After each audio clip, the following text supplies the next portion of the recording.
Hey guys, സവോള ചെറുതായിട്ടരിഞ്ഞത്, ഇഞ്ചി, വെളുത്തുള്ളി, കുരുമുളക് പേസ്റ്റ്, നന്നായി വേവിച്ച സോയാ ചങ്ക്സ്, അതേപോലെ തന്നെ തക്കാളി അരിഞ്ഞത്, പിന്നെ നമുക്ക് വേണ്ട കൊത്തമല്ലിയാണ്. ദെൻ ഇത്രയും പറഞ്ഞപ്പോൾ ഞാൻ എന്തിനെക്കുറിച്ചാണ് പറയാൻ പോകുന്നതെന്ന് മനസ്സിലായോ? പെട്ടെന്ന് ഉച്ചയ്ക്ക് ഉണ്ടാക്കിയെടുക്കാൻ പറ്റുന്ന സോയാ ചങ്ക്സിൻ്റെ കറിയെക്കുറിച്ചാണ് പറയാൻ പോകുന്നത്. അപ്പോൾ അതിൻ്റെ മെയിൻ ഇൻഗ്രീഡിയൻസ് ആണ് പറഞ്ഞത്: സവോള, തക്കാളി, ഇഞ്ചി, വെളുത്തുള്ളി, കുരുമുളക് പേസ്റ്റ്, മല്ലിയില. എന്നിട്ട് നമുക്ക് വേണ്ടത് ഈ ഗരം മസാലയിലെ ഐറ്റംസ് വേണം. അത് നമ്മൾ അരയ്ക്കുന്നൊന്നുമില്ല. പാൻ ചൂടാക്കി വെളിച്ചെണ്ണ ഒഴിക്കുക, കടുകിടുക, വറ്റൽമുളകിടുക. ദെൻ അതിലേക്ക് നമ്മുടെ കറിവേപ്പില ഇടുക.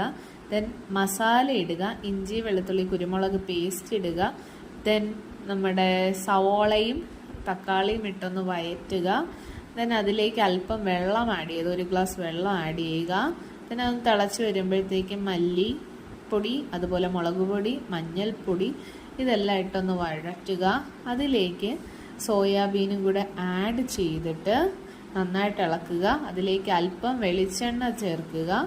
ദെൻ കൊത്തമല്ലി ഇടുക. കഴിഞ്ഞു. Thank you.